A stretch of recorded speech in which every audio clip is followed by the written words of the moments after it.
mengucap syukur atas sore yang indah, atas sore yang luar biasa dengan keluarga kami ada di sini semuanya.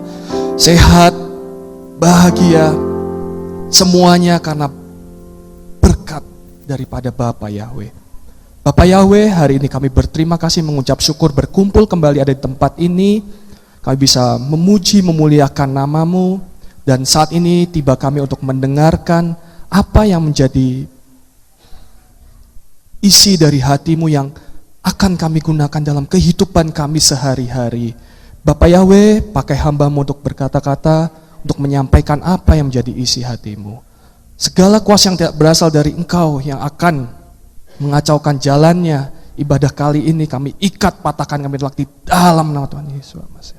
Terima kasih Bapak, kami mengucap syukur, kami mempersiapkan hati, seluruh panca indera kami, untuk kami dapat melihat, mendengar, merasakan apapun yang ada di tempat ini dengan baik. Sehingga kami pulang menjadi manusia yang luar biasa, yang memancarkan kasih daripada-Mu. Terima kasih, kami mengucap syukur, dalam nama Tuhan Yesus Mesias, kami mengucap syukur dan berdoa, yang percaya katakan. Shalom Aleichem saudara. Ini saya sebenarnya mau request pemusik boleh duduk sebentar nggak sama singer nih? Ya boleh ya. Jadi Bapak Ibu, kemarin Ko Andre kontak saya, boy, kalau datang kasih satu pujian gitu. Nah, tadi ada lagu Kerahkanlah Kekuatanmu ya Yahweh, mungkin bisa dibantu kembalikan ke slide yang tadi, komputernya mohon dicabut. Bapak Ibu, kita boleh bernyanyi sekali lagi dengan penuh semangat, amin. Nah sebelum kita nyanyi, kita lihat kanan kiri Bapak Ibu, saudara terkasih, adik-adik, lihat kanan kiri, coba kasih senyum, giginya tuh yang lebar gitu, Nanti kalau masih ada yang ompong gitu ya, liatin coba, giginya liatin, coba lihat. Coba udah? Coba lihat lebih lama, lihat kanan kiri. Tuh giginya pada putih-putih. Ini mungkin gara-gara sering ke Tante Mesian periksa dokter nih ya. Jadi kalau ada yang ompong-ompong boleh nih, ini bukan promosi ya. Oke, kita mau nyanyikan sekali lagi dengan penuh sukacita. Saya tadi masih melihat ada yang mungkin mulutnya nggak terlihat giginya gitu, kita lepas gitu hari ini. Siap? Saya ajak Bapak Ibu kita bangkit berdiri. Oke, singer bisa bantu saya. Kita tepuk tangan di atas semangat.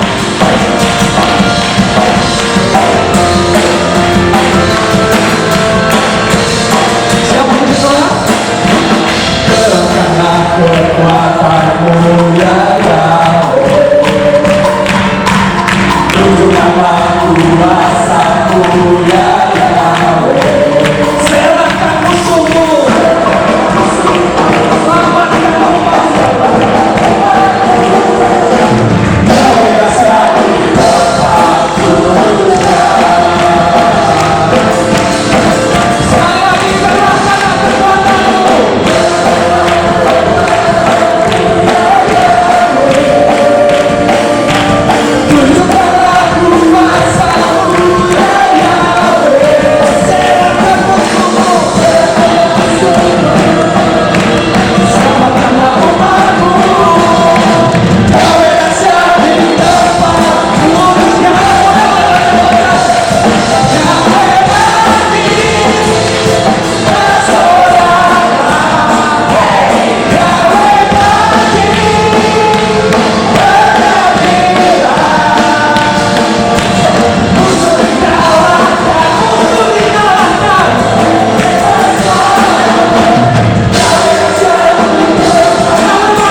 Bagaimana perasaannya?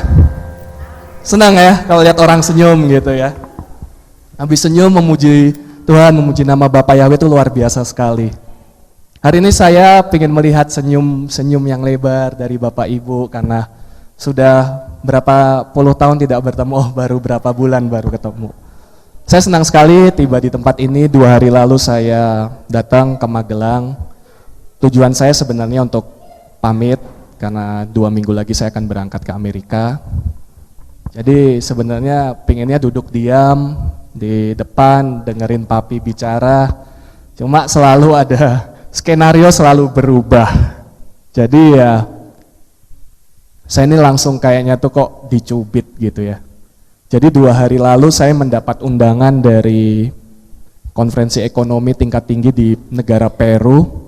Terus saya mikir, kamu kalau jauh-jauh ke Peru aja kamu mau kok, pulang di sini kamu nggak mau.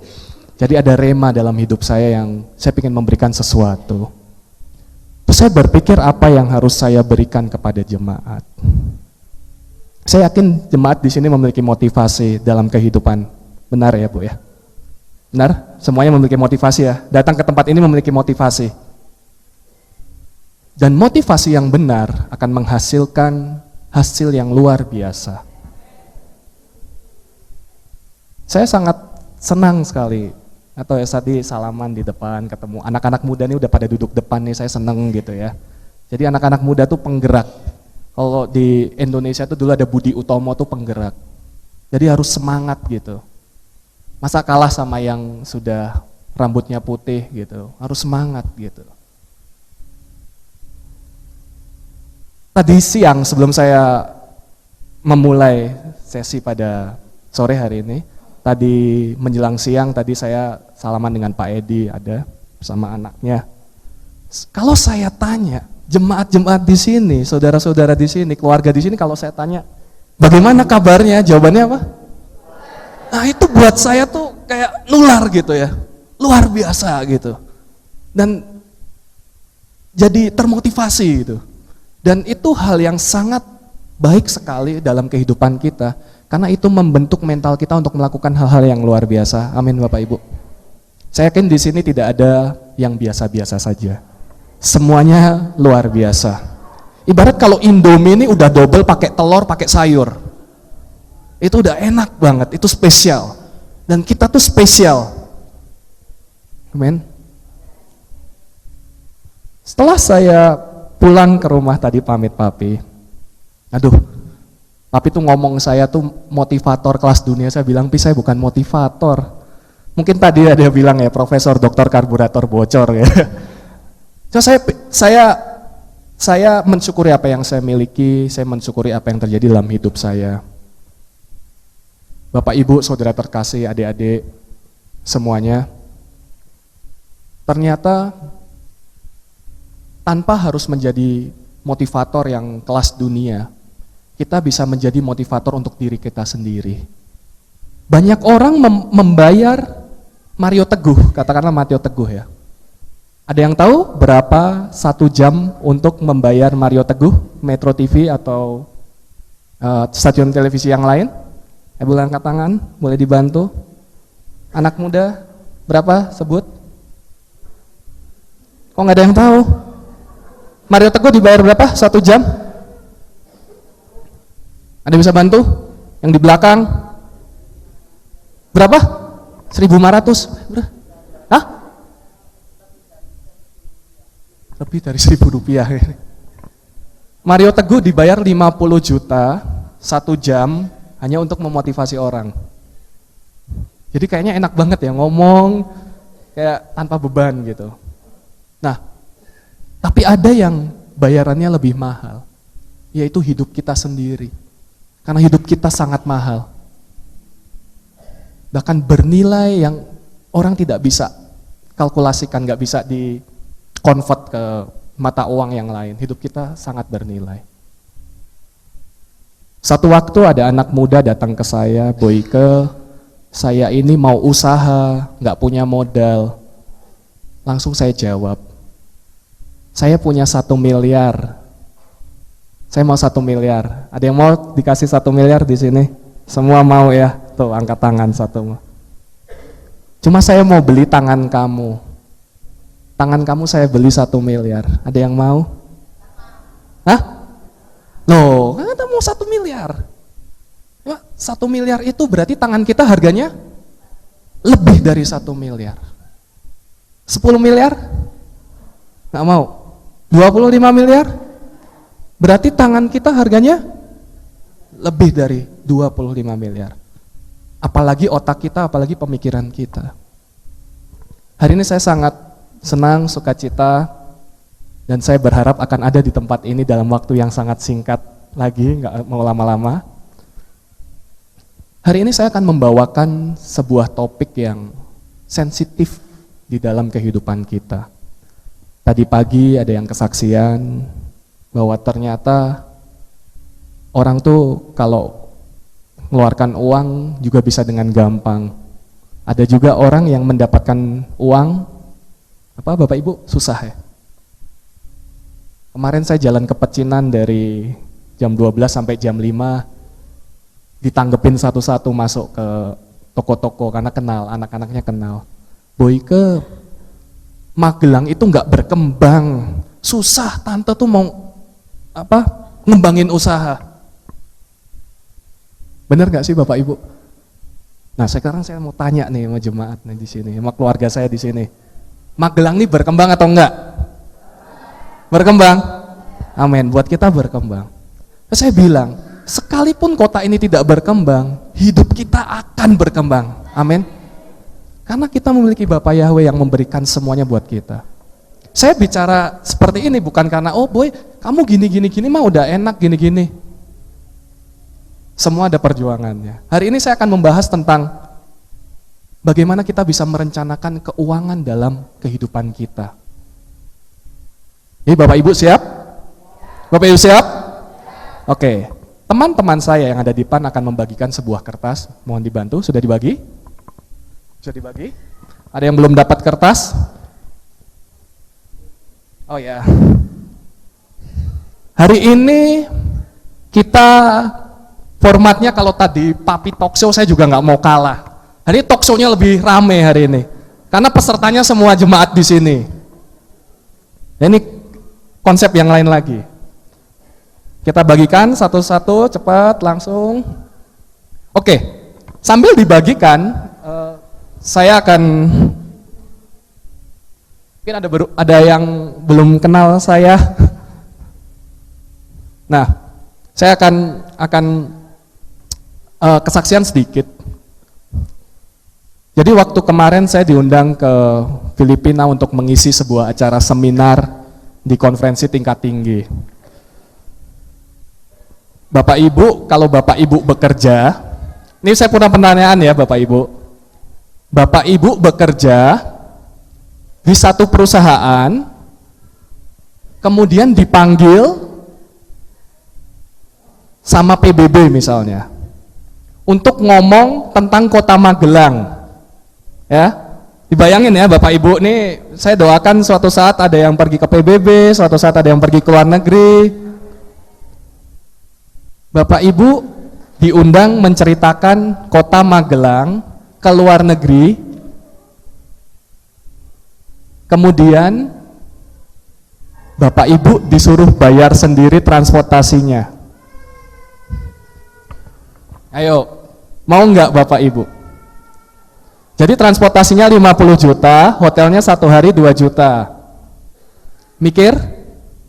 Mikir? Ada yang bilang mikir ya? Mikir? Anak muda gimana? Mikir. Jadi waktu itu saya diundang, itu saya disuruh untuk membayar 50 juta dan akomodasi. Akomodasi 2 juta buat anak seperti saya ya, mendingan saya tinggal di losmen, ada nggak ya? Saya tanya di Filipina ada losmen nggak sih? Ya mungkin ada, cuma kok ya di losmen gitu ya. Terus saya bilang ke bos saya, bos, saya mau keluar negeri wakilin perusahaan.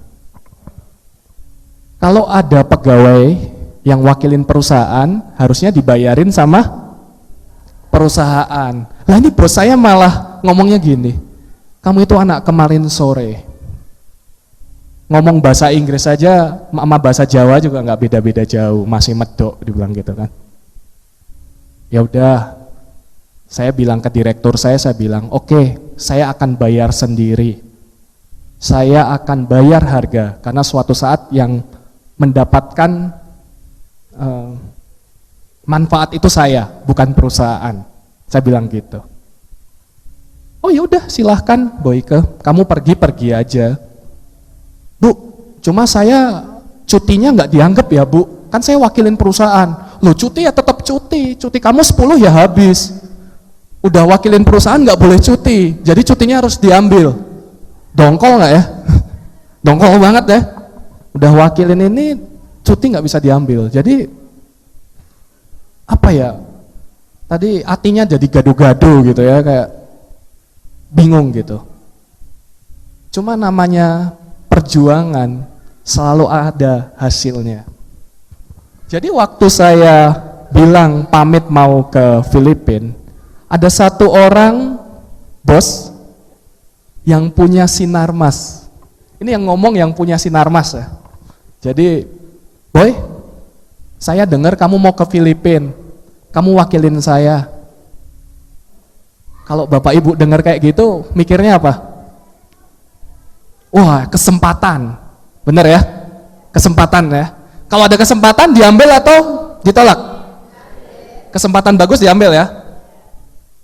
Saya langsung bilang saya siap. Nah, apa yang terjadi? Yang tadinya akomodasinya 2 juta, itu akomodasinya jadi 50 juta sehari dan dibayarin oleh Sinarmas waktu itu. Dan luar biasa sekali yang kayak, waduh saya nih tidur aja cuma 8 jam ini malah bingung gitu. Jadi kemarin ada oleh-oleh sedikit dari Filipina, foto saya. Ya ini saya wakilin negara Indonesia, jadi seneng gitu ya. Kalau ada bendera berkibar gitu, Bapak Ibu naik ke podium gitu, bendera berkibar Indonesia tuh kayaknya seneng gitu ya. Ada lagu apa Indonesia Raya, dan lagu itu berkumandang waktu itu. Karena saya merepresentatifkan pemaparan saya tentang ekonomi. Dan waktu itu hanya 2 orang dari orang Indonesia yang bisa mewakili. Jadi ini foto saya pas saya jadi pembicara. Tapi kok kayaknya gantengan yang di sana ya, salah. Enggak. Jadi itu saya wakilin, saya berbicara tentang bagaimana Indonesia tuh bisa mengatasi masalah kebakaran hutan waktu itu. Jadi Bapak Ibu tahu ya kebakaran hutan ya? Dan itu banyak yang ngarah ke perusahaan saya. Cuma saya bisa coba wakili dengan baik. Nah dari situ, ada lagi nih. Nah ini lucu lagi nih. Di sana harusnya saya cuma naik taksi, dikasih Mercy yang paling mahal. Jadi di mana-mana dikawal lagi. Terus mobil depan mobilnya Barack Obama. Jadi kayak, waduh, biasanya naik angkot, tadi saya pulang naik angkot gitu, jalur 6 gitu ya, kok. Oh iya pernah juga ya naik yang Mercy gitu ya. Jadi dulu sebelum saya punya kendaraan, saya selalu alam bawah sadar saya latih. Wah, suatu saat ini mobil saya sendiri. Suatu saat yang nyetirin saya, driver saya sendiri. Jadi itu jadi apa ya? Jadi makanan untuk otak kita, untuk kita bisa mendapatkan sesuatu tersebut. Jadi waktu saya ke sana, kemana-mana dikawal tuh sama teman saya. Jadi kayak saya tuh nggak mau pulang ke Indonesia, kayaknya di sana tuh udah kayak jadi menteri gitu, kemana-mana dikawal. Cuma balik lagi, Bapak Ibu, yang mahal bukan kendaraannya, yang mahal bukan bajunya, yang mahal adalah pribadi kita. Yang mahal adalah apa yang kita lakukan untuk orang lain, apa yang kita bisa lakukan untuk orang lain. Amin Bapak Ibu. Menjadi pribadi yang mahal itu tidak mudah. Semua orang di sana menganggap kesuksesan dianggap dari apa Bapak Ibu? Materi. Semuanya dianggap dari materi. Dan saya sendiri berpendapat, kalau saya jadi anak-anak SMA atau anak-anak kuliahan, bahasa Jawanya seperti ini. Wes aku rawedi, pacarku direbut orang kalau lebih kaya, aku ikhlas, ora popo, aku rapopo gitu ya. Cuma saya akan sangat berpikir, aku mikir, Yang ngerebut pacar saya lebih berpendidikan dan pribadinya lebih baik. Karena itu yang paling mahal. Jadi buat anak-anak muda, ingat ya, tidak semuanya dari materi juga. Nah, kalau pacaran gitu ya, wah aku pinginnya sing numpak motor. Zaman dulu saya di SMA 1 nggak punya motor ya nggak dapat pacar. Modal helm tok gitu kan. Aduh gitu. Nah, hari ini saya akan berbagi masalah perencanaan keuangan dalam kehidupan kita. Perencanaan keuangan gampang atau enggak Bapak Ibu? Sulit. Cuma kita bikin simple hari ini. Bedanya saya sama profesor, tahu Bapak Ibu? Kalau profesor membuat sesuatu yang gampang menjadi sulit. Kalau saya berusaha membuat sesuatu yang sulit menjadi gampang. Jadi itu yang saya lakukan di pekerjaan saya sehari-hari. Kalau bisa dibikin gampang, ngapain dibikin susah. Oke. Nah, ini anak-anak ekonomi nih pasti pada tahu nih. Saya sharing. Ada yang tahu fungsi uang itu apa? Apa? Beli apa? Oh, buat jual beli, benar. Ada yang tahu Bapak Ibu? Buat apa?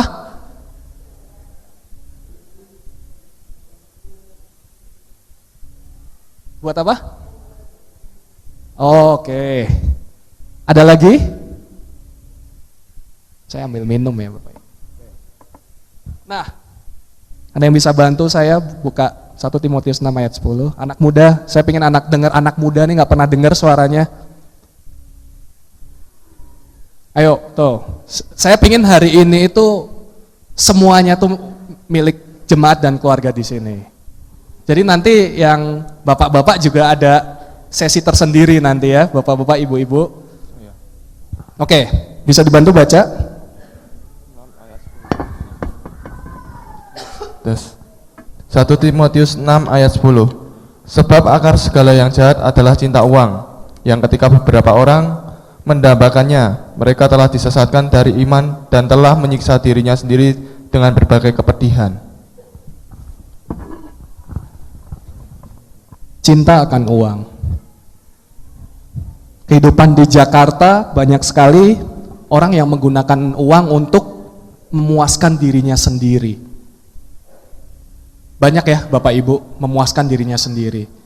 Yang cowok mungkin pengen beli mobil untuk dipamerin, mungkin yang cewek bisa beli lipstik yang harganya mahal, semuanya untuk kepuasan diri sendiri. Dan orang itu tidak akan pernah puas kalau kita ada di luar Bapak Yahweh, kita tidak akan pernah puas. Ini yang pertama, fungsi uang. Yang kedua, mencukupkan kebutuhan. Tadi waktu saya di pastori dengar ya, kata papi itu apa-apa yang penting kita jadi cukup ya. Cukup buat beli mobil, cukup buat beli ini gitu. Kita cukup untuk kebutuhan. Itu fungsi uang. Yang kedua adalah cukup untuk kebutuhan. Ini saya hanya memberikan pemahaman bahwa ternyata fungsi uang ada berbeda-beda. Yang terakhir untuk membantu sesama. Tadi membantu sesama itu termasuk yang memberikan uang ke mega proyek itu juga sebenarnya membantu sesama. Cuma sesamanya saya nggak tahu. Nah itu kita membantu sesama, kita bisa donasi, kita bisa berikan ke orang yang membutuhkan, atau kita bisa memberikan beasiswa ke orang lain, itu fungsi uang.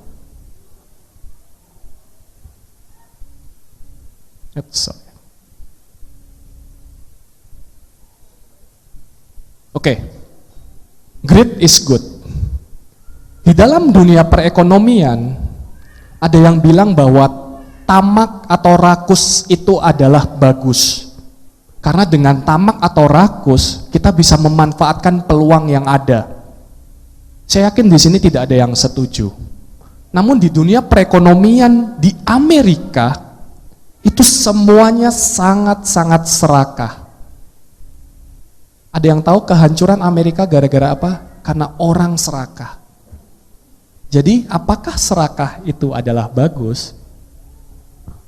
Kita buka di kitab Luka 12 ayat 12, 15. Lukas 12 ayat 15. Dan dia berkata kepada mereka, waspadalah dan berjaga-jagalah terhadap ketamakan, sebab bagi seseorang kehidupannya tidaklah terletak dalam berlimpahnya dari apa yang menjadi miliknya. Bapak Ibu dengar kata kunci apa? Berjagalah. Dan tadi ada kata apa? Tamak. Dan saat ini banyak sekali orang yang tamak. Banyak sekali orang yang pingin semuanya. Dalam bilangan 22 terdapat Bileam. Bileam ini ahli nujum. Yang kerjaannya disuruh mengutuki untuk materi, untuk uang. Greedy lagi. Tamak. Oke. Saya akan lihatkan real example atau contoh nyata dalam kehidupan kita. Ada yang asli orang Brebes di sini? Nggak ada ya? Bisa dibantu slide-nya dikeluarin. Kita akan saksikan sebuah video di mana kita lihat fenomena yang ada di Indonesia saat ini yang memperlihatkan ketamakan. Bukan orang yang memiliki banyak uang, namun kita akan lihat. Saya keluarkan dulu. Oke. Ya, itu diklik. Nah, dibesarkan coba. Nah, kita lihat dulu ya.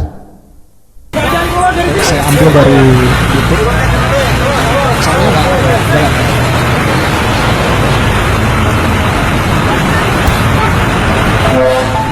Nah, saya sambil narasi aja ya.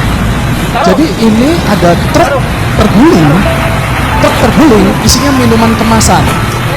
Cuma Bapak Ibu bisa lihat orang-orang bukannya bantuin, cuma malah apa? Ngambilin. Bisa dilihat ya. Ibu, polisinya tuh apa bilang? Kalian tidak punya hati nurani. Diambilin semua. Nanti bisa lihat itu, ada diambilin. Ibu kalau yang punya truk marah gak diambilin? Udah jatuh dari tangga, ketimpa tangga pulang. Ini suatu fenomena yang ada di Indonesia. Tidak hanya kalangan atas yang tamak, korupsi apapun, cuma ternyata dampaknya ke ibu yang ada di Brebes pada ambil minuman.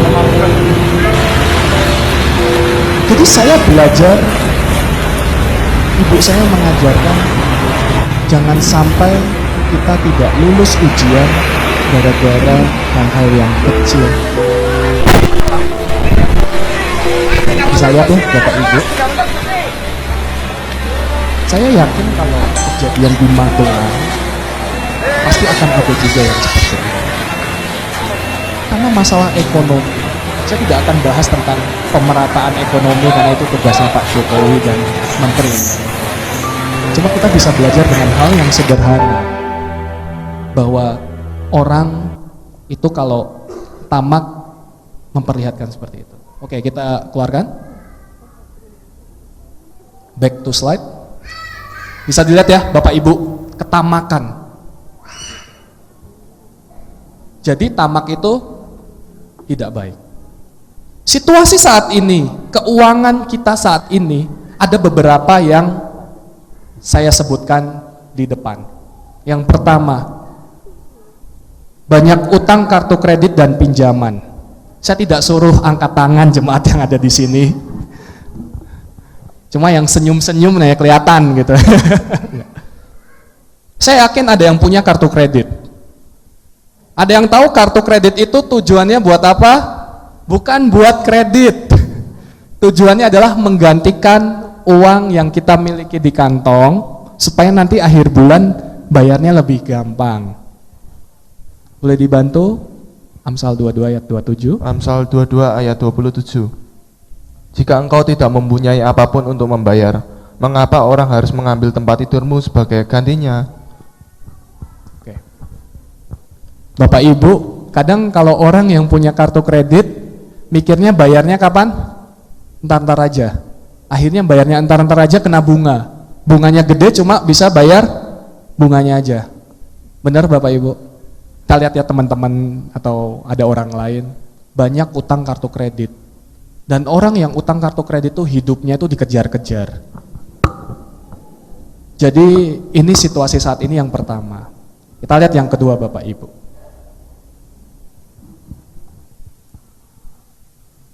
Beli barang yang tidak penting. Ada yang sering beli barang yang tidak penting? Sering banget ya. Membedakan antara keinginan dan kebutuhan itu nggak gampang. Bener ya?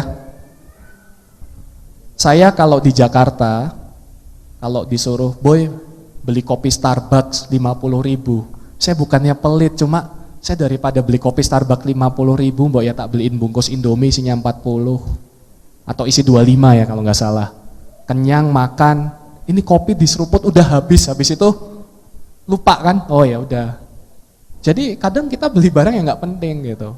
Kalau beli Nescafe atau apa dapat berapa renteng ya Bu, banyak banget tuh. Nah, kadang kita membeli barang yang tidak penting.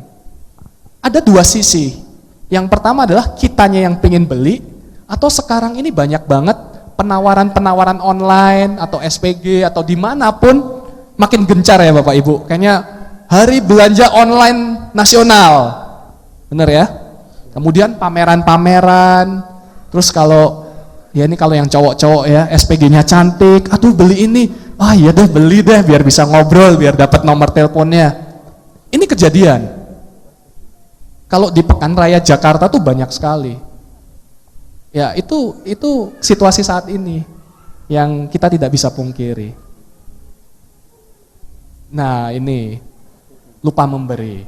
Ini banyak ya lupa memberi lah. Kalau kita sendiri belum bisa menghasilkan banyak atau kurang, bagaimana kita memberi? Nah, minjam uang nggak beda sama kartu kredit. Nah, kartu kredit pinjam ke bank, ini minjam ke orang. Minjam uang. Saya minta ke teman saya, mbak aku pinjam 100.000, besok tak balikin. Balikinnya besok apa enggak, Bapak Ibu? Enggak. Nah, ini udah pengalaman nih, jawab enggak nih. Nah, jadi meminjam uang cuma tidak ada niat untuk balikin. Karena merasa mudah mendapatkannya tinggal pinjam. Saya tidak bilang meminjam uang itu salah. Di saat genting kita bisa. Namun bagaimana isi hati kita, apakah kita mampu nggak mengembalikannya? Pakai logika kita. Nah, konsumtif. Anak muda yang suka nongkrong, toko-toko kopi nih baru nih. Hah? Suka minum kopi? Ada yang gaya hidupnya berubah karena toko kopi ini keluar? Hah? Oh Petra? Oh enggak ya? Enggak. Oke. Tidak boleh ngomong orang. Kalau saya gitu. Konsumtif Bapak Ibu. Jadi kita lihat sekarang anak-anak muda. Jadi Bapak Ibu kalau punya anak, uang jajannya nambah nggak Bapak Ibu? Nambah. Cuma belinya kok harganya makin mahal ya. Kopinya kok 15.000 sekarang. Kemarin saya lewat ke Bogeman tuh ada apa tuh kedai kopi atau rumah kopi gitu ya. Kopi 15.000 lumayan sih ya gitu. Untuk ukuran di Magelang tuh ya lumayan gitu. Konsumtif Bapak Ibu. Nah, nomor 6. Situasi saat ini kita tidak memiliki tujuan jangka panjang dalam kehidupan keuangan kita. Boy, ngomong bayar sekolah bulan sesok aku ra iso kok. Saya nggak bisa, kok mikirin yang 5 tahun ke depan. Nah, nanti saya akan perlihatkan mengapa kita harus punya tujuan jangka panjang dalam rencana keuangan kita. Ini bukan rencana hidup ya. Kalau rencana hidup ya nikah apa, nah itu keuangan itu yang mensupport. Punya baby, keuangan harus ada, masuk TK, keuangan harus ada. Kita akan bahas nanti dan kertas-kertas yang saya berikan itu nanti akan berguna untuk kita mensimulasikan keuangan Bapak Ibu Saudara terkasih semuanya. Jadi siapkan bolpen Bapak Ibu yang punya bolpen 2, yang sebelahnya nggak bawa bisa dipinjamnya. Nah, ini dia efeknya. Saya melihat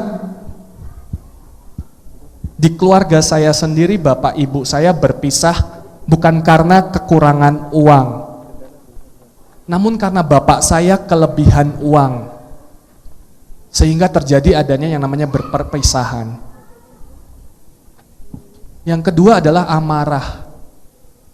Kalau kita jadi orang baik-baik, dipinjemin uang, nggak dibalik-balikin, nagihnya gimana? Pertama kali nagih masih, mbok yo dibalik, kayak uangnya aku butuh he. Kedua kali masih bisa, 3 kali masih bisa lagi. Wah, sabar-sabar ya di sini ya. Keempat, ada yang masih bisa nggak? Kalau yang ada masih bisa, saya mau minjem. Oh enggak ya? Kita jadi penuh amarah. Saya yakin ada yang pernah mengalami hal itu. Kita dipinjemin uang, terus kita nagih. Terus kalau kita nagih, orang nggak balikin, marah kita. Amarah. Saiki zamannya zaman amarah, katanya papi dulu. Cuma kita sebagai manusia yang sudah memiliki Bapak Yahweh, kita harus berbeda. Yang ketiga adalah malu. Kalau kita pinjam uang nggak balikin sama sesama jemaat, mau ke gereja atau mau ke tempat ini lagi nggak? Enggak. Lah aku isin kok wedi ditagih. Bener ya? Isin. Terus depresi. Yang terakhir adalah kehilangan kepercayaan. Jadi situasi, kondisi, keuangan rata-rata orang yang ada di luar sana saat ini adalah tidak jauh dari ini. Dan ini sangat nyata sekali dalam kehidupan kita. Oke.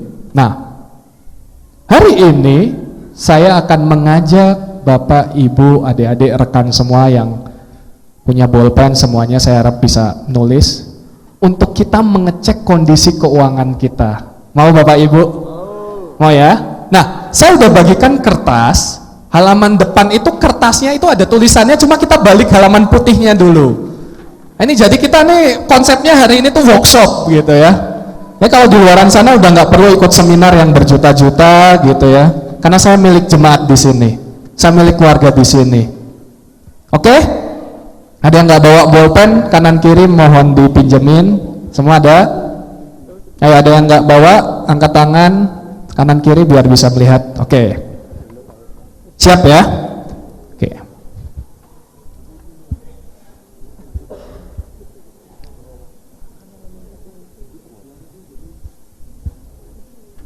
Oke, ini kanan kiri tidak boleh melihat, tidak boleh contek-contekan.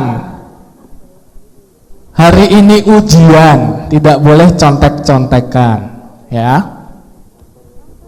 Bapak Ibu Saudara terkasih, kita memiliki penghasilan dalam kehidupan kita. Pertama ada dari gaji, kebanyakan kita bekerja. Kedua ada dari hasil bisnis. Ketiga ada sewa properti, kos-kosan atau apapun yang menghasilkan penghasilan buat kita, dan lain-lain. Saat ini Bapak Ibu tuliskan penghasilan.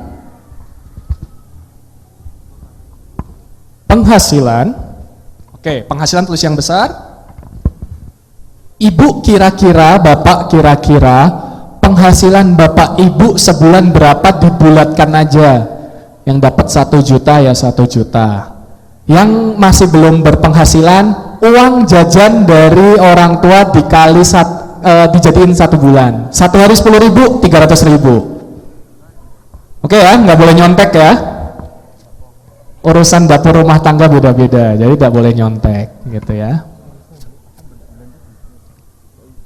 Ibu boleh kira-kira, tidak harus angka yang asli, cuma kira-kira saja. Oke? Nah, yang kedua, sebelum saya lanjutkan, minus perpuluhan, tidak dimasukkan. Pertama, ada cicilan hutang. Sebutkan semua pengeluaran dan nominalnya. Kalau yang nggak tahu ya harus tahu. Kalau yang nggak tahu pengeluarannya apa, berarti ulangnya hilang tanpa tahu dibeliin apa. Jadi tantangannya itu, oke? Bisa tulis di kertas putih, oke? Cicilan utang, premi asuransi, transport, anak, keluarga, kesehatan, pribadi, beli sabun, beli odol, beli Indomie, makan, semuanya tulis. Tidak termasuk, perpuluhan tidak termasuk. Oke ya. Sudah? Saya tunggu 1 menit.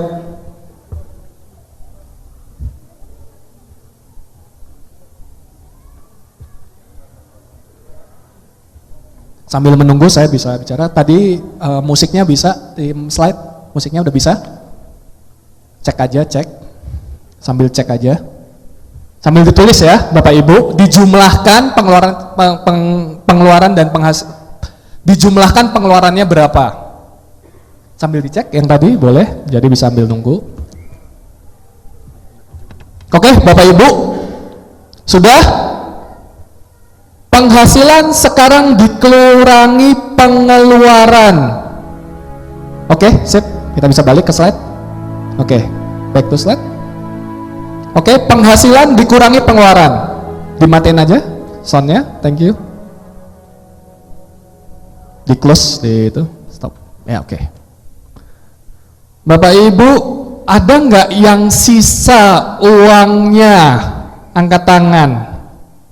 Angkat tangan, angkat tangan, angkat tangan, angkat tangan, benar, angkat tangan. Kalau yang nggak sisa nggak apa-apa, karena justru saat ini kita akan belajar. Oke, sisa ya.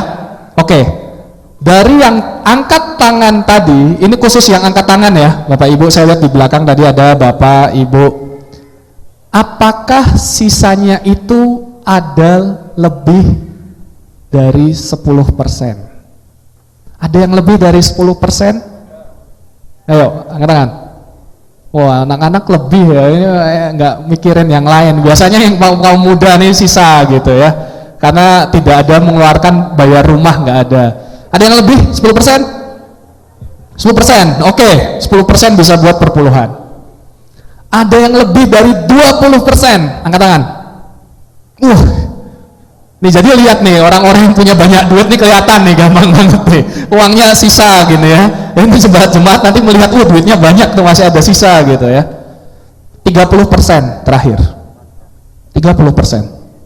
30%, oke. Saya mau hitung yang umurnya lebih dari 25 tahun atau sudah berpenghasilan, angkat tangan yang lebih dari 30%.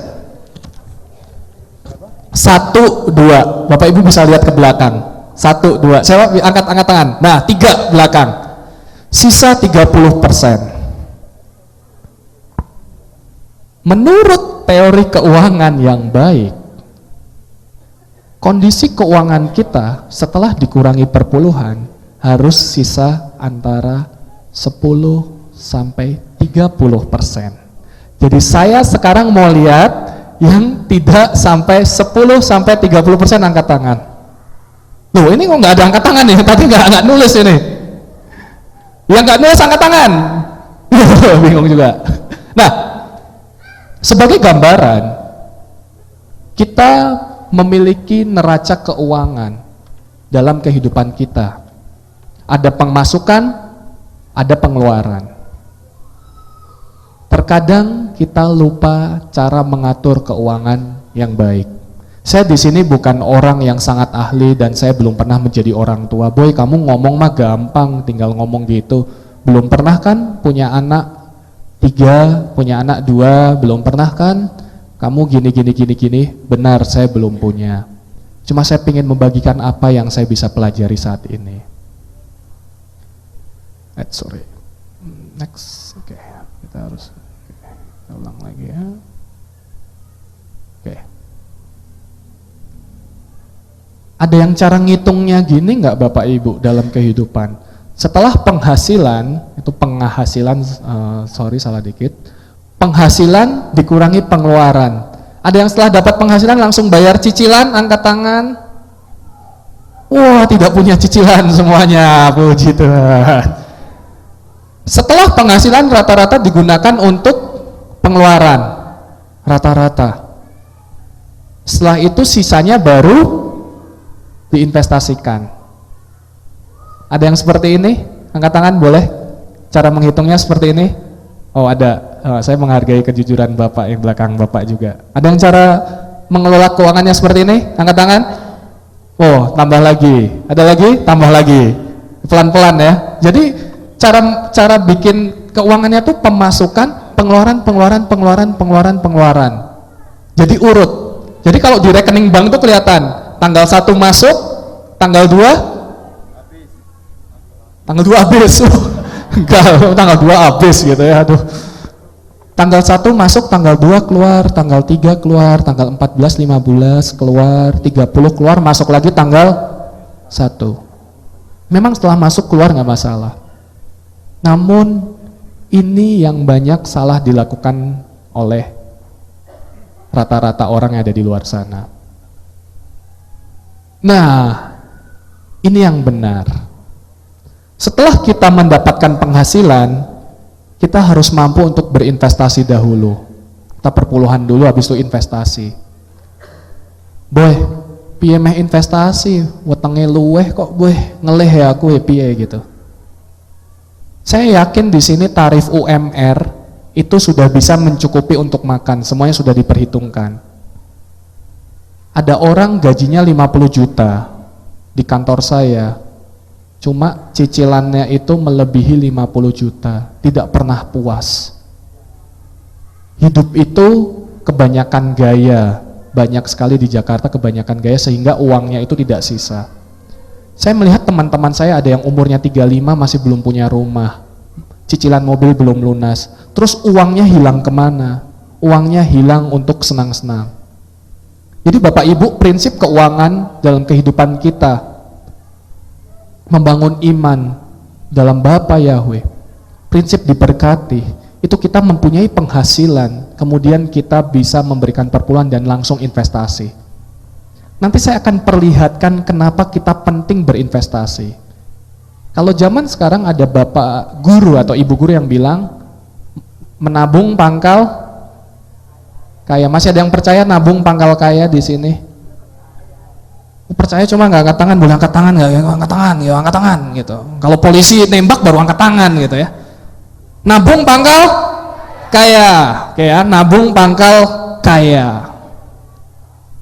Nabung bisa pangkal kaya, tetapi kalau terkena inflasi, Bapak Ibu, harga beras tahun ini sama tahun depan lebih mahal harga beras tahun depan. Jadi waktu saya suruh dulu kuliah di ekonomi, kalau belum bisa menjelaskan inflasi ke tukang beras, kamu tidak boleh wisuda. Jadi harga itu akan naik 5-6%. Benar Bapak Ibu ya? Makin naik ya, kebutuhan makin naik.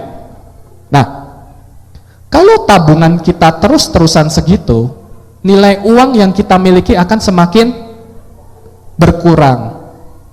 Saya yakin ibu-ibu di sini ada yang suka nyimpan emas, beli emas, banyak pasti, beli emas. Apalagi toko emas sekarang bertebaran, tidak usah disebut, banyak banget di pecinan sana, banyak banget. Ada yang salah dalam konsep investasi emas. Orang bilang emas itu investasi, cuma pribadi saya bilang emas itu adalah alat lindung nilai. Kalau zaman dulu Bapak Ibu beli emas 5 gram bisa dibeliin beras 5 kilo, saat ini juga bisa dibeliin beras 5 kilo. Jadi nggak, expect-nya tuh nggak tinggi-tinggi banget, nggak jauh-jauh banget. Beda dengan rumah. Rumah itu investasi yang peningkatan hasilnya itu sangat tinggi. Jadi ini Bapak Ibu, kita sebagai manusia yang percaya, beriman, memiliki keyakinan, itu kita harus memiliki strategi yang benar. Setelah kita mendapatkan penghasilan, kita harus mengeluarkan apa yang kita miliki untuk pos-pos pengeluaran yang baik, perpuluhan, investasi, baru kita pengeluaran. Oke, ada yang tanya, pasti ada pertanyaan ke saya, Boy, kalau saya sisanya uang 1.000 atau 2.000 bagaimana investasinya? Ya udah, masukin celengan dulu. Setidaknya kita belajar disiplin terhadap diri kita sendiri untuk kita menyisihkan uang kita. Oke, sisanya baru pengeluaran. Nah, ini Bapak Ibu, jadi kita saat ini akan melakukan simulasi dan workshop. Saya nggak tahu nih zamannya, yang penting kita nulis gitu ya. Silahkan dibalik Bapak Ibu, silahkan dibalik yang tadi, banyak banget checklistnya.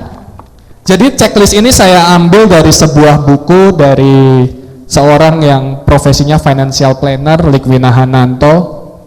Likwina Hananto ini dibayar 1 jam itu mahal sekali, untuk cuma ngasih tahu keuangannya gimana, nggak ngajarin cara nambah uangnya gimana, cuma ngasih tahu ngerencanain doang. Enak ya ngomongin uang orang lain cuma dibayar gitu. Oke, sudah dilihat semuanya? Nah, sebelum kita mulai, Bapak Ibu bisa sambil baca. Sebelum kita mulai, ada alasan mengapa saya memberikan hal ini kepada Bapak Ibu, kepada teman-teman semuanya.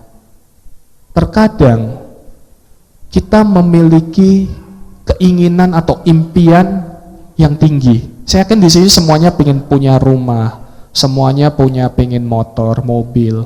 Apalagi kalau di MLM itu atau lagi di seminar-seminar motivasi apa, saya yakin punya rumah, punya gitu ya, luar biasa, punya rumah 1M.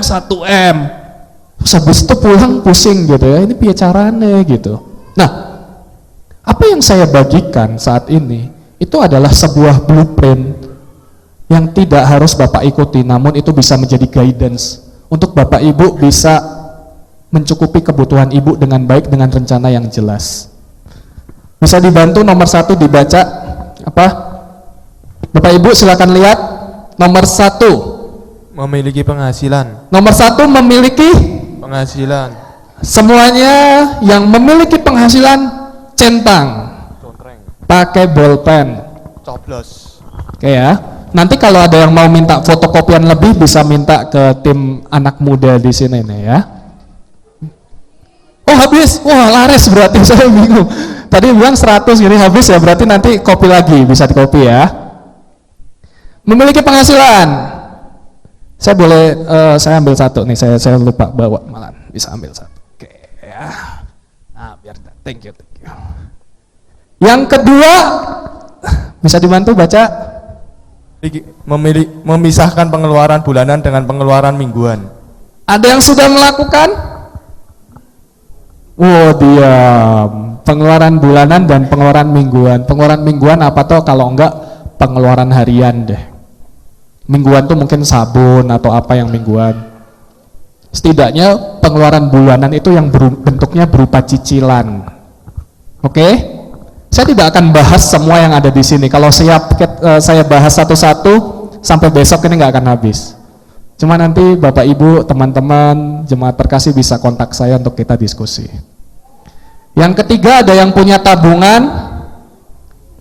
Nah, yang punya tabungan pergi ke ATM. Tujuannya pergi ke ATM untuk apa? Ngecek saldo, Bapak Ibu. Kenapa kita harus ngecek saldo? Supaya kita tahu berapa uang yang masih tersedia di ATM. Kalau tidak punya ATM, ngecek dompet. Kalau nggak punya dompet, ngeceknya dompet emaknya. Enggak ya.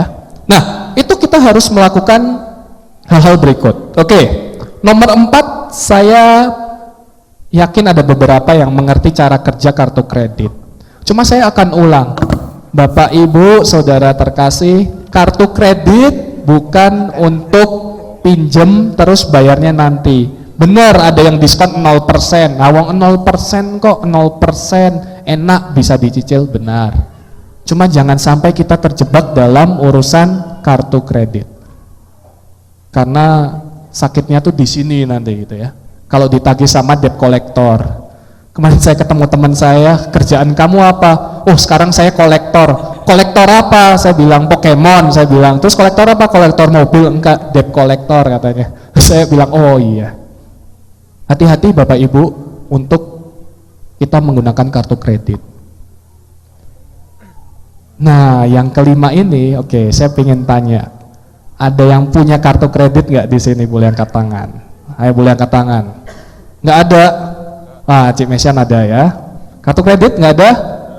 Wah ini yang kerja di bank nih, jadi pangsa pasar nih kalau ini.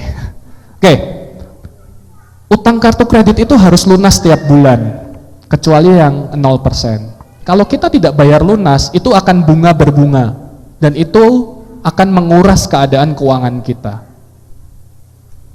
Terus yang keenam, orang bijak taat pajak. Oh pinter. Jangan lupa kita harus bayar pajak untuk kemajuan bangsa. Oke, banyak sekali di sini. Saya akan kasih waktu 2 menit untuk mengisi apa yang ada dari nomor 1 sampai 49 yang kiri. Oke? Sambil saya bacakan satu-satu Bapak Ibu bisa isi. Membeli emas logam mulia sebagai bagian dari dana darurat, kalau ada bisa isi. Nah, yang suami istri bisa saling isi nih. Loh, papa kok beli emas, aku kok nggak tahu. Nah, punya rumah pertama, mungkin ada yang sudah.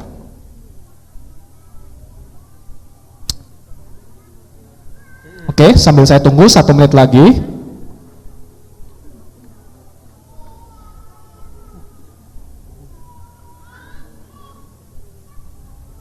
Oke, menyiapkan uang muka untuk rumah pertama. Ini pasangan-pasangan muda. Nih tadi saya bilang sama Michael kalau mau beli rumah ada uang muka, atau kalau udah ada ya udah, puji Tuhan. Mengerti fungsi asuransi dalam rencana keuangan. Nah, di sini ada agen-agen nih yang saya tidak usah sebutkan dari agen mana. Ini ada beberapa jemaat yang kerjaannya agen asuransi. Jadi kalau yang belum ada, nanti bisa hubungi. Atau sekarang ada BPJS. BPJS apa singkatannya?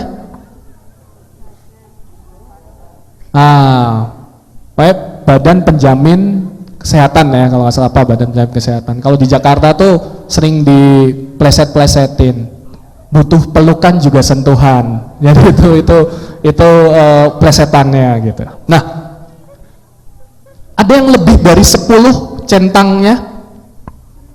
Ada yang bisa lebih dari 10 centangnya? Angkat tangan. Nah, ada Bapak sana. CMSN pasti ada lebih dari 10. Biasanya yang umurnya lebih dari 30 tahun. Karena sudah mengalami. Ada yang 20 centang, 20 centang, berarti 20 nomor sebelah kiri 20. Oke. Nah, Bapak Ibu, rencana keuangan itu bisa berupa seperti ini.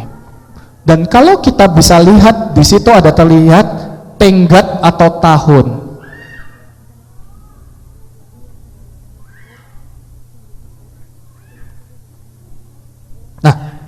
Semua di sini saya yakin punya mimpi.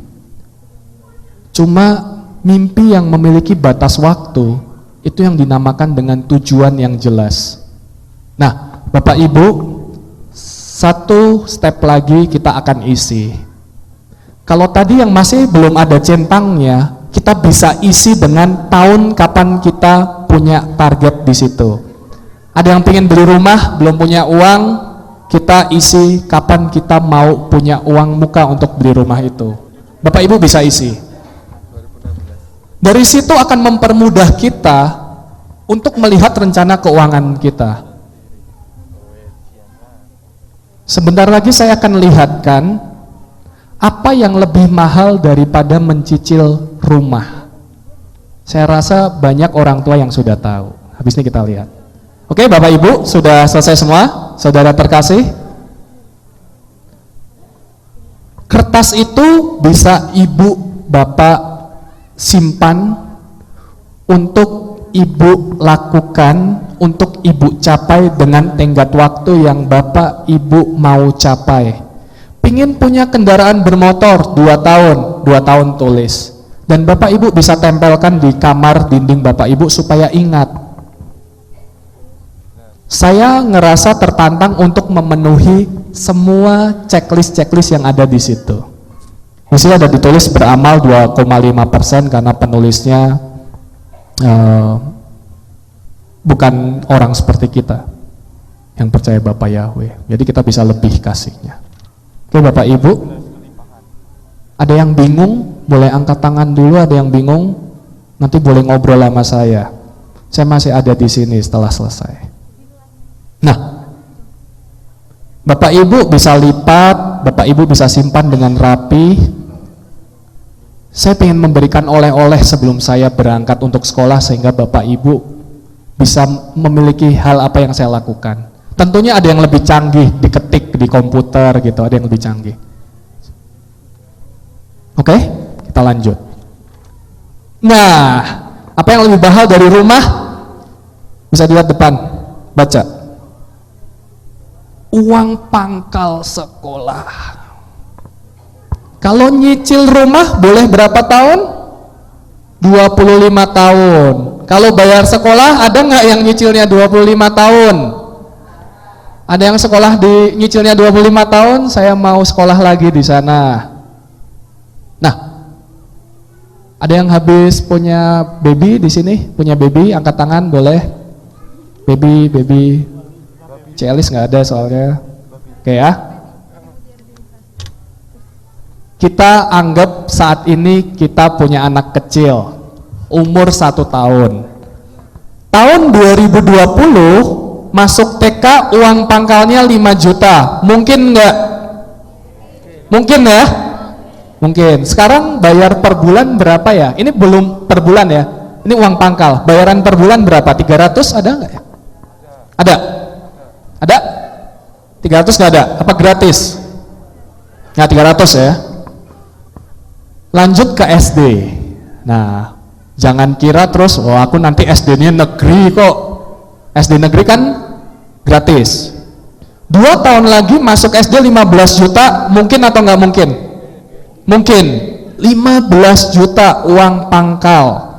Kalau 15 juta dibagi 12, tiap bulan harus nyisikan 1,2 sekian. Nah itu yang Bapak Ibu harus sisihkan, harus tabung dari sekarang. Dan mengapa tujuan jangka panjang itu sangat penting? Karena ingat, pendidikan itu merupakan sesuatu hal yang mahal. SMP naik 2-3 tahun lagi 20 juta mungkin? Tahun 2025, 10 tahun dari sekarang 20 juta uang pangkal. Di Jakarta tuh udah 20-an juta. Mungkin ya? SMA 35 juta uang pangkal. Boleh tahu nggak yang anak SMA di sini siapa? Uang pangkalnya berapa? Ayo, bantu saya. Ya, uang pangkal.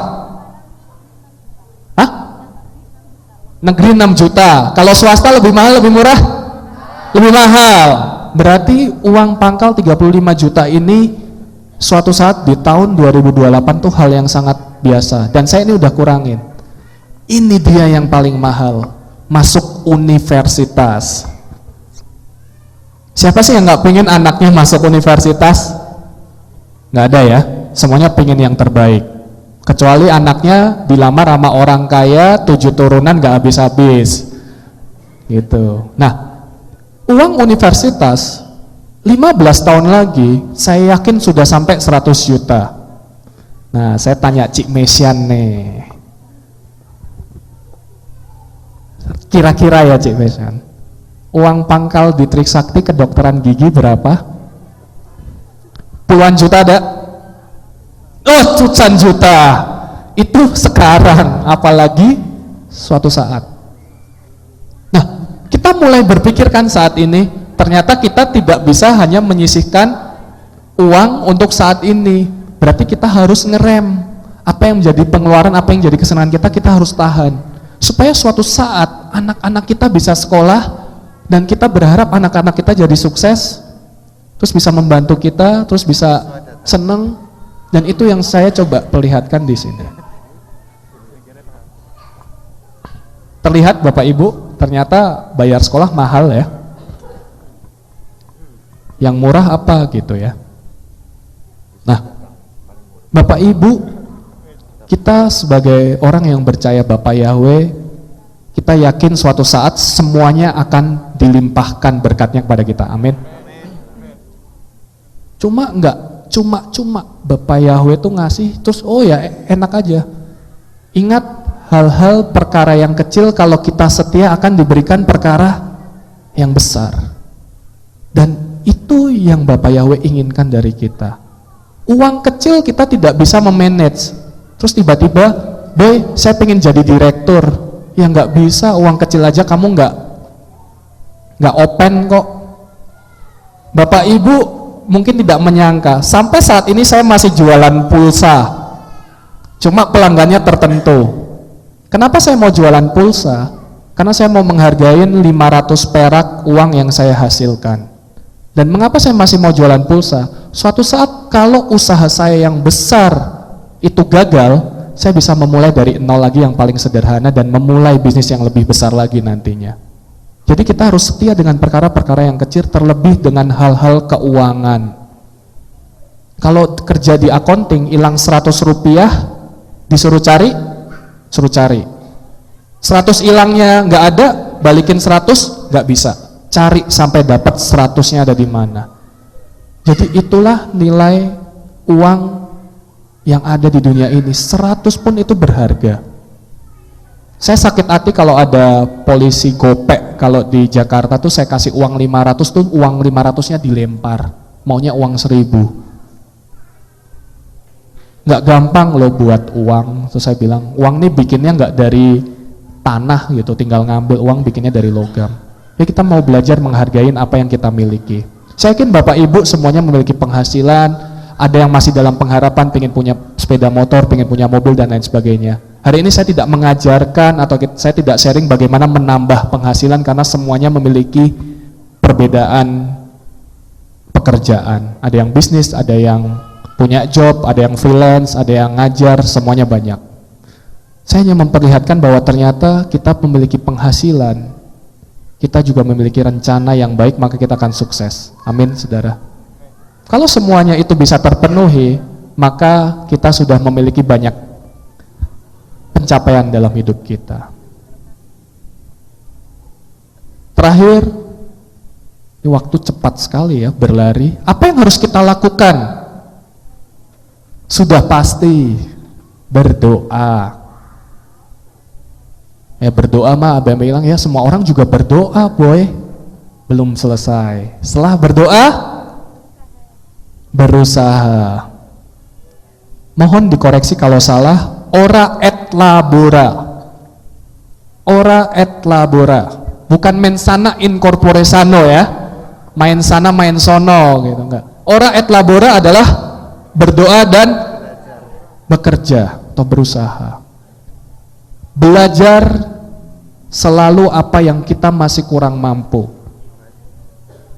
dan mencari peluang-peluang yang ada. Oke, kita lihat satu video seorang anak kecil yang belajar melihat peluang dari sekitarnya. Oke, bisa dibantu videonya? Oke, jadi kita hari ini tuh nulis, melihat, mendengar, ini semua panca indera kita pakai gitu. Bisa dibantu? Tim slide? Minta tolong. Oke, Bapak Ibu sambil menunggu kita lihat ke depan. Bisa keluar? Oke.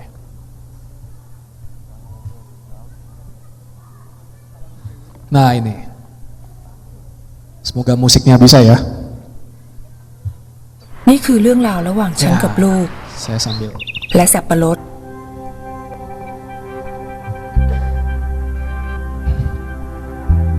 Saya yakin ada beberapa kejadian yang dialami Bapak Ibu sama ต้องสอน seperti แบบไหน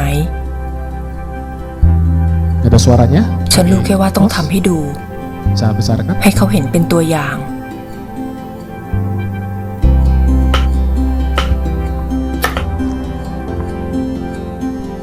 Nggak bisa?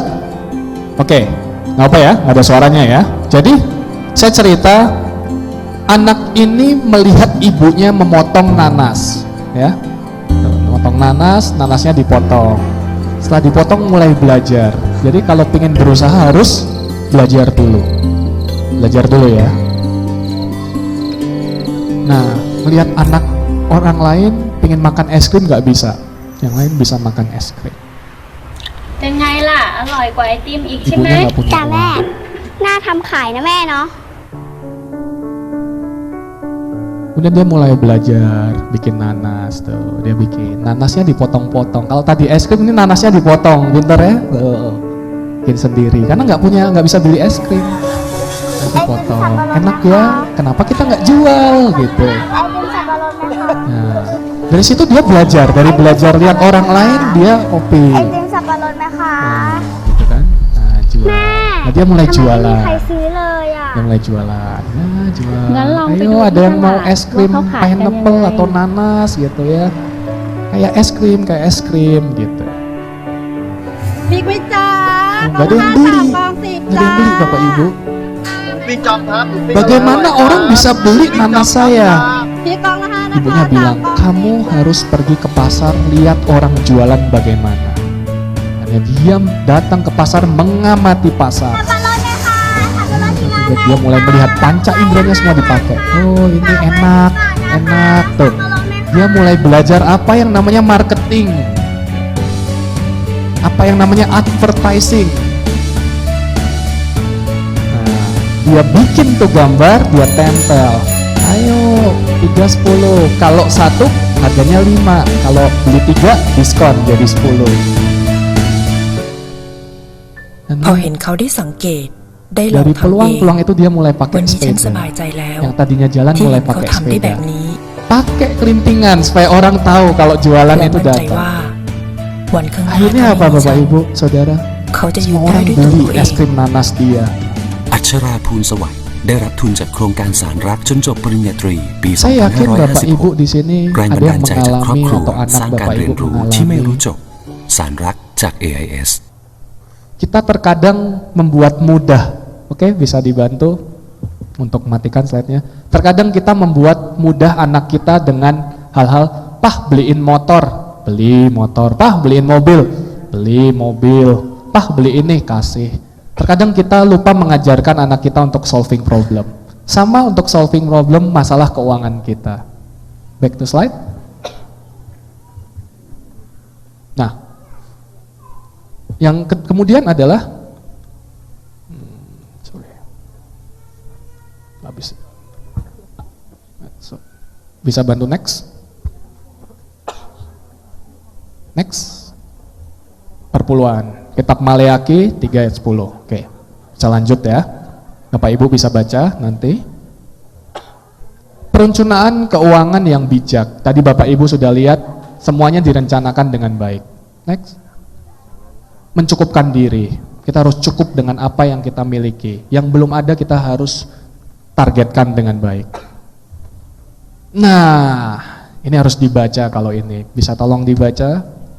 Berbagi Bapak Ibu.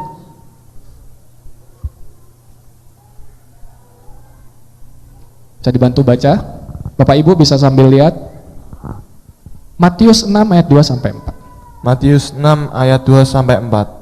Oleh karena itu, ketika engkau memberi sedekah, janganlah engkau mencanangkannya di hadapanmu, sebagaimana yang orang-orang munafik lakukan di dalam sinagoga dan di jalan-jalan agar mereka dimuliakan oleh manusia. Sesungguhnya aku berkata kepadamu, mereka telah menerima pahalanya. Namun engkau, selagi memberi sedekah, jangan biarkan tangan kirimu mengetahui apa yang tangan kananmu lakukan, sehingga sedekahmu itu ada dalam ketersembunyian, dan Bapamu yang melihat dalam ketersembunyian itu, Dia sendiri akan membalas kepadamu dalam keterbukaan. Oke. Bapak Ibu, jangan lupa untuk berbagi. Kita sebagai manusia pengen ya, kalau kita nyumbang, namanya pengen tercantum Bapak Ibu. Namanya pengen terlihat. Saya banyak sekali melihat orang yang pengen berbagi cuma pengen tahu, ini yang bantu tuh saya loh. Ini yang bantu tuh saya loh. Coba Bapak Ibu ngetes, kasih 100.000 ke siapa, cuma lewat orang lain udah. Kita harus ngetes mental kita untuk berbagi. Bukan berbagi, oh ini dari saya, nih kasih. Bagaimana kita berbagi tanpa orang lain tahu kita memberikan sesuatu ke orang lain tersebut. Gampang Bapak Ibu? Gak gampang. Karena kita gengsi, karena kita pingin cari pujian dari orang. Karena kita pingin cari rasa balas budi dari orang tersebut. Dan konsep ini kalau kita bisa lakukan, kita berbagi tanpa orang lain tahu, atau bahkan kita mencoba supaya orang lain tidak usah tahu siapa yang memberikan, itu kita bisa diberkati luar biasa. Amin. Nah, selanjutnya adalah, saya akan lanjut ke slide 7. Percaya. Filipi 4 ayat 19. Bisa bantu?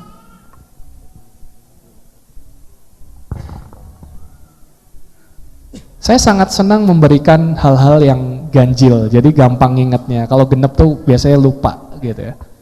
Bisa baca? Filipi 4 ayat 19. Dan Elohimku akan memenuhi segala kebutuhanmu menurut kekayaannya dengan kemuliaan di dalam Hamasiah Yesua. Amin. Memenuhi dengan segala kekayaannya. Dan kita percaya sebagai anak dari Bapak Yahweh kita memiliki kecukupan. Sebelum saya mengakhiri sesi kali ini, saya akan summary dari 7 apa yang ada. Saya akan bacakan sekali lagi. Kita berdoa, berusaha, memberikan perpuluhan, perencanaan keuangan yang bijak, mencukupkan diri, berbagi, dan percaya. Saya yakin masih banyak lagi hal-hal yang bisa kita lakukan di luaran sana, berbuat baik dan lain sebagainya. Namun kita bisa ingat 7 hal yang penting untuk kita bisa memiliki rencana keuangan yang baik. Bapak Ibu, saya berharap apa yang saya berikan bisa memberikan sebuah pemikiran yang baru, bisa memberikan sebuah pencerahan bahwa ternyata dalam kehidupan kita harus memiliki rencana keuangan yang baik. Selain rencana keuangan tentunya rencana kehidupan, kapan kita akan kuliah, mau kuliah di mana untuk yang muda-muda, kapan kita akan menikah, untuk yang orang-orang yang pengen menikah, kapan kita pengen punya rumah, semua harus ada targetnya. Kalau kita tidak punya target, orang lain tidak akan membantu kita. Sama ketika kita memiliki keinginan menuju kota Semarang, kalau kita tersesat, orang lain akan memberitahu kita arah untuk ke Semarang. Cuma kalau kita tidak tahu keinginan kita, target kita, orang lain tidak akan membantu kita karena tidak tahu apa yang kita mau.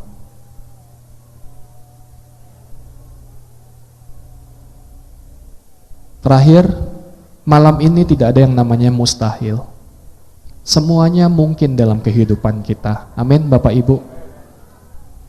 Kalau saya yang jualan kerupuk saya bisa dipakai sampai saat ini, saya yakin Bapak Ibu, semua anak muda di sini lebih daripada yang saya dapat dan berlimpah. Bapak Ibu, kita tundukkan kepala, boleh bantu untuk nyalakan musiknya. Kita tundukkan kepala.